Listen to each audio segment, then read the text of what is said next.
Hey guys, Adam here, Blackfyre Productions, and welcome back to the second episode of Sectorial Signals. It's where I'm going to be getting into Infinity and showcasing off what I've been doing, as well as eventually battle reports such.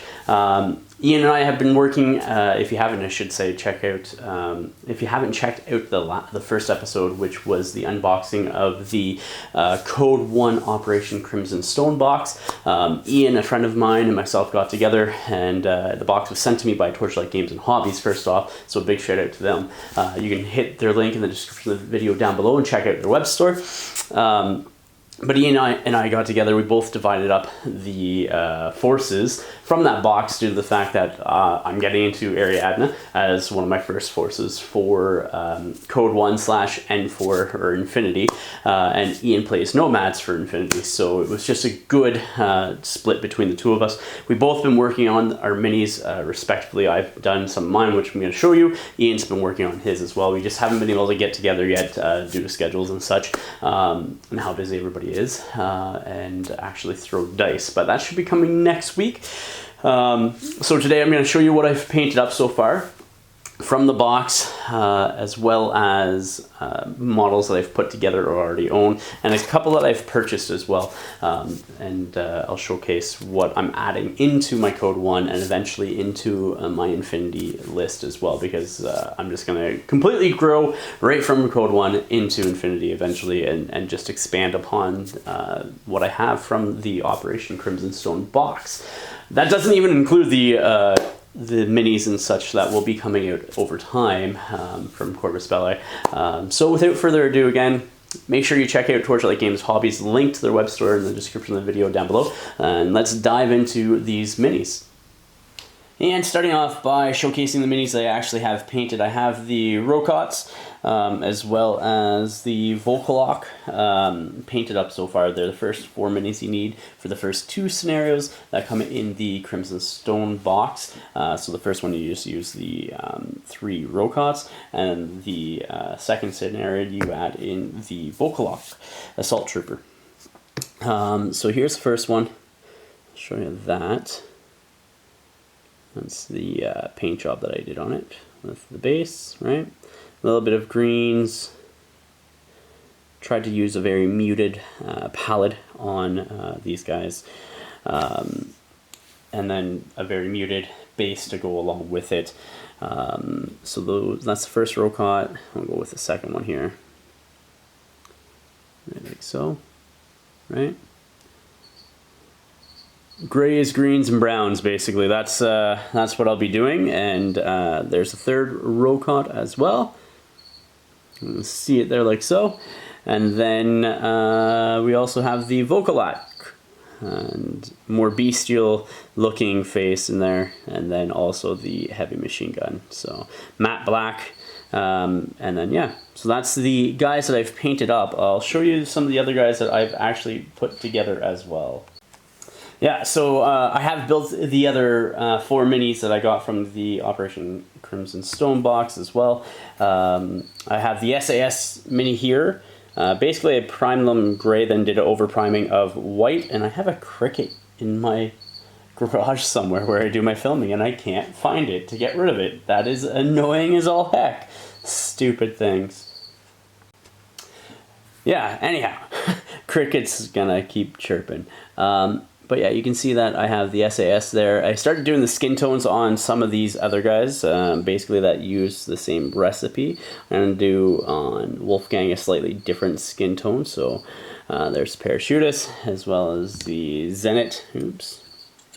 He fell over, as well as the Zenit here. So yeah, so basically the only paint I got on those 3 are the skin tones. And then you have Wolfgang over here as well. Absolutely love this mini. He just looks so cool that I will be doing differently. So yeah, so that's going to be my core. So the idea is I'm going to get the rest of these painted up like these guys here. I might do like an urban camo on the Zenit, as you see in some of the photos, and then obviously the red black on Wolfgang. And then yeah, I will get them all up to this point, and then probably do, after we go through the campaign, like a full battle report using all of these guys. That's the idea at this point in time. So some of the other stuff that I have here already built that can be included, because I also got Operation Cold Front minis from a friend of mine, as well as Strelok. You can add these guys into CodeOne for Ariadna as well. So you have the Veteran Kazakh right there, like so, right?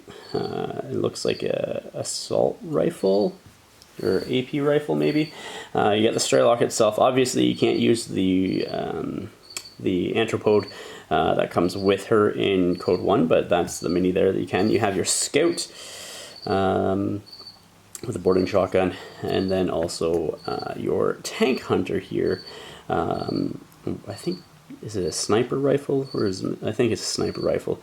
I can't remember without actually looking at the profiles on the app.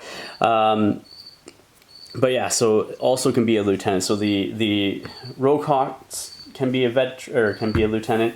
The Veteran Line Kazakh can be a lieutenant, as well as the Tank Hunter. So and I can't remember off the top of my head if the Zenith or anybody else, I know the SAS can't, but I can't remember who else can be the veterans. But yeah, so that's where I'm going with my current purchases / building up. And then I also picked up a couple of other items. So I also went with the Yushia McNeil. And so she is a name character that can go with Ariadna. And then I also picked up a beastly one, the Blackjack. So we're going to unbox these next. So we're going to start off with Yushia McNeil. I believe it's Yushia or Yushia. Yushia. Sounds way better. So obviously you get your base. And I mentioned this earlier, but they have the line of sight markings on the bases, which I actually absolutely love. And then you go into your actual mini. So you got your body here with the hood and the braided hair down the front, standing on some rubble. And then you have your other bits here. So the extra legs and arms and such that you can put on. And so there's the left leg right there with the blade. And then it would be her hand and the back piece as well.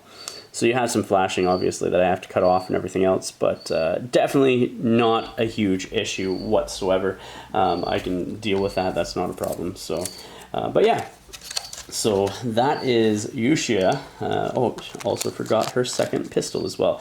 So this is the assault pistol version. I know there's a secondary version of her out there. And so, yeah, but I picked up this one just because I like the look of it. And she fits the theme of a ton of camouflage that it seems that the Ariadna have. So, like, a lot of these guys have the camouflage mimetism, such as, like, the Zenith and the SAS. She is part of the SAS, if I can remember correctly. At least they both have the same symbols down here, like so, as the SAS. The Scouts, I think, have the camouflage, as do the Tank Hunters and the Strelok as well. So, like, out of all these minis, a bunch of them have the parachutist, or it's not parachutist, that's the parachute guy back there, but they have the camouflage and mimetism and stuff like that, and make them harder to hit and to discover. So that will be kind of fun to throw those up along the board and to see what I can get done with them. If I can sneak up on somebody and do get a good boarding shotgun shot into somebody or something else, it'll just be really, really good, I think. I'm looking forward to trying this game out and with some painted minis on a nice board, or board of terrain and such. Just looks so cool. The terrain that comes in Operation Crimson Stone, but also the other stuff from other companies that I've seen out there too. Just really well done sci-fi terrain. So we'll open up the Blackjack next. So going into the Blackjack next, the 10th Heavy Ranger Battalion. It's a heavy infantry mini for the Ariadna. At first I thought it was a tag because of the size of it and everything, but it's actually absolutely not. So yeah, I think this will also go with my US Ariadna that I have in the house as well, which I haven't pulled out yet or anything, but for CodeOne I can still use this. So yeah, the artwork, the Mini looks absolutely fantastic, has the heavy assault rifle and such, just looks so good. So let's see what it looks like outside the box. So here we go, pulling him out of the box. I've never actually opened up a box like this from Corvus Belli yet. So you get your base there, your 40mm base, again with the line of sights on there. And then you also get your various components here. So let's pull them all out and give it a look over. So you got your base body for the head there for the Blackjack, the heavy infantry. You have his would be his left arm with the camo or ammo backpack by the looks of it. So that will be something. It will go something on here somehow. I just haven't figured it out yet because there's another back piece to it by the looks of it. But yeah, more of the backpack maybe. I'll have to figure this out. There's lots to it. Doesn't look super hard, but I'll just have to sit down and do it. And then you get your heavy machine gun here with the fist. It sort of stands on the ground like that. There's the back. That's probably going to be the back right there with the thrusters, or back of the legs at least. Something somewhere in here. So either way, I'll figure it out once I start looking at it and that. But the Mini just looks so cool. Like, how could I not end up getting it? At least that was my train of my thoughts. So big heavy freaking pistol there, which will be fun, and basically just spraying everything with a ton of bullets. So gonna be really cool to see them put together. It's gonna be an imposing Mini. And I'm definitely going to try to do my weathering and everything else on there as well. So I got a bunch of weathering pigments that I've used like on the bases with some of these guys. And so I'm going to try weathering it up, giving it some paint chips and such as well. So this is some more of the, I probably think the front, right? Yeah, that's the front chest torso piece right there. This looks like plate coverings, foot coverings for the plate or for the feet, and then I'm not sure what these are yet. Maybe extra hands. I'm not sure, but yeah. So that is the Blackjack. Just a short little video for today, just going over what I've done so far this week, as well as minis that I've put together and such. Or will be putting together and that I've picked up. So thank you for watching. If you haven't yet, check out Torchlight Games and Hobbies. They're linked to their web store in the videos, or in the description of the video down below. While you're there, you can also check out the Patreon link and can support the channel if that's something that interests you. All the proceeds from the support that you guys give go directly back into the channel, so getting minis and other things along those lines. And in the past I've been able to upgrade my camera with it, so it's been great. But until next time, please remember to like, share, and subscribe, and ignite your hobby.